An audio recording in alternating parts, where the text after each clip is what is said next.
Lagna asked Bjorn what he had just said. Bjorn smiled and asked her if that meant she was skilled enough. Lagna became a little nervous and asked if this was what he had been curious about.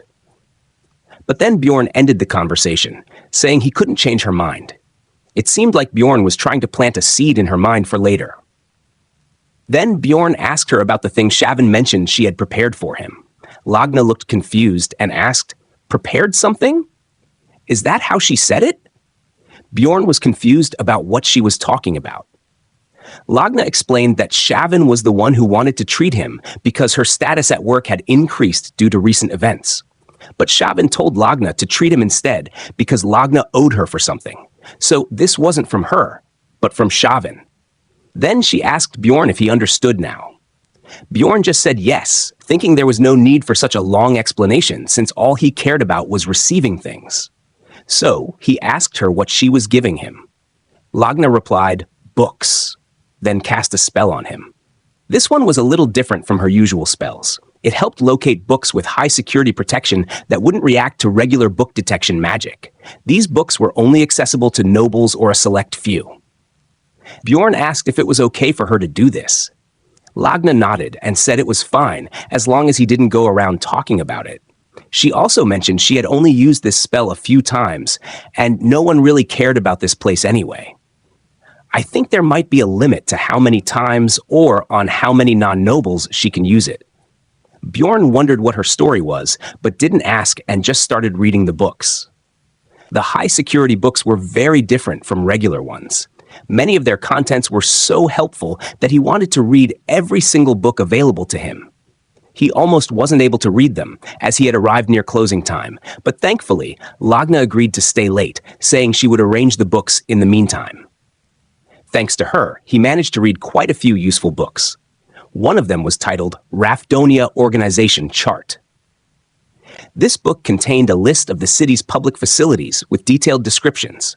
It also included information on organizations that ordinary citizens wouldn't know about, like the secret police. Bjorn noted that agencies of power were pretty similar no matter where you went. The next book he read was The World of Evil Spirits, a masterpiece delving into the world of malevolent entities. It was written by a secret police agent who had ventured into the spirit realm and returned half dead. Bjorn felt a bit relieved after learning about the security system of the spirit realm, realizing he didn't need to worry much about it. The next book was Complete Analysis of Ruptures 2. This book covered everything known about ruptures, but only discussed 4 of them due to length issues. It was like a tutorial, containing all the hidden details that Bjorn had painstakingly uncovered over 9 years. It even seemed perfect to Bjorn. When he checked the author's name, he was shocked. Oriel Gabbis. That was the developer of Dungeon and Stone. Bjorn started thinking about the possibilities. Either a player wrote this book, or the developer did. If it was the latter, that made things much more complicated. It would mean his presence here was intentional, and in my experience, that's worse. Bjorn began to wonder if the developer was not a person, but some kind of divine being. Personally, I think the developer could be someone from this world who cleared the last floor and somehow entered his world or gained some kind of power. That's why the details in this book are perfect, as the game only contains what the developer knew about. Again, just my theory. Bjorn also started wondering if opening the Gate of the Abyss might be the key to returning to his realm. He thought tracking down this name might lead him to a way home, though asking around might not be a good idea, so he decided to be cautious. He continued reading, thinking there might be something he missed, and before he realized it, morning had come. Of course, this also meant Lagna had stayed all night because of him. Bjorn went to her and asked why she hadn't said anything, as he would have left if she had told him to. She told Bjorn not to misunderstand. She was just resting because organizing the books had taken longer than expected. Well, she's a bit of a tsundere. She repeated that she was serious and not to get the wrong idea. Bjorn agreed, but continued to look at her. She asked what he was staring at and why he wasn't leaving. Bjorn wondered if she was actually really nice. After that, he went to the magic tower. Raven was still sleepy and came out with her pillow, asking him what he was doing at this hour. Bjorn said he had a question. Raven told him to hurry because she was tired.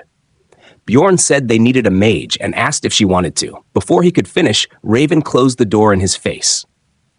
Bjorn then mentioned he had another favor to ask. Raven slightly opened the door and asked what it was. Bjorn showed her a paper from Complete Analysis of Ruptures 2 and asked her when it was made. Raven reminded him that it wouldn't be free and asked about the relic he used to kill the vampire, as well as how he knew about the goddess tears. Bjorn said he didn't even know what it was and that he just found it after breaking a statue near the water fountain. Raven said she knew he knew about it, but Bjorn played dumb, claiming he broke it out of boredom. She asked if he had read about it somewhere. Bjorn was confused and asked what book she meant. She clarified that she was referring to Complete Analysis of Ruptures, the first part. Bjorn was shocked. Raven also found it strange that he used the relic in such a precise situation, despite not knowing what it was. Bjorn explained that he just assumed it would be useful since it had a drawing of a goddess on it. Of course, she didn't believe him. Frustrated, she said she had hoped to finally get her hands on a proper complete analysis of ruptures. Bjorn couldn't tell her the book was in the library. Bjorn asked again about the favor, and Raven agreed to do it if he helped her seniors with their research. Bjorn agreed, but said he'd only do it once. Raven accepted, saying she would tell him the results of the paper analysis next week. She also told him one important thing, not to visit her so early without notice. Later, at a meeting with the rest of the team, Misha shouted Bjorn's name. She was almost in tears, asking where he had been. She had gone to his place and found it empty. Bjorn told her he was at the library. Misha was shocked and tried to ask what he had been doing there all night, but hesitated and stopped mid-sentence. Bjorn said he had just been reading some books. Misha was still suspicious and asked if he was telling the truth. Bjorn replied, "Why would I lie to you?" Then Bjorn asked her what she had wanted to say yesterday. Misha got flustered, unsure of how to say it. Yesterday, she had been drunk, so it had been easier to speak her mind. Luckily for her, others arrived and saved her from an embarrassing moment. Bjorn was confused by her strange behavior. Afterward, their meeting began. The dwarf asked everyone if they had any ideas about how to deal with the Dwalki situation. No one responded, so he started with Bjorn and asked for his thoughts. Bjorn suggested they look for someone new.